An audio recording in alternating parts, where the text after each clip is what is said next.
Mister রয় উনি এসে গেছেন। মিস রোজি এসে গেছেন। কি খাও? স্যার রুটি খাও? রাহুল কি করেছে? কাল যে ছোলে নিয়ে দুধিয়া? এসেছিল রাহুল, হ্যাঁ স্যার। তার থেকে দুধিয়া। আমরা একটু টেস্ট করেছিলাম। মার্ক মনে পড়ে গেল। আপনি থ্যাংক ইউ বলুন তো। এভারেস্টের ছোলে মশলা যে কোনো জিনিস যা খাবারে আনে একটু মায়ের গোলা গোলা হাতের আইতেছে, স্বাদ। স্ক্রিনের উপর ক্লিক করলে ওই মুখ দিয়ে ক্লিক করলে যে আরো ভালো করে ছবিটা নিয়ে নেয়, বুঝছিস কি? হাত দিলে ওনার উপর হাতে একটু গোলা গোলা হাতে ওনার মুখটা ওই যে চাইনা না ক্লিয়ার করে কি আর ভাইয়া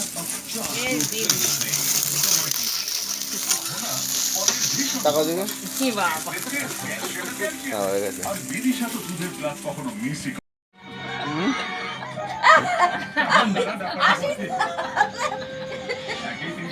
রাও টিকিট আমি দিও না এইখানে সত্যি বলে প্রমাণিত হয়েছে। তখন তাকে আর ও মানুষ ভালো করেছিল আজ তাকে কাছে ফিরিয়ে আনতে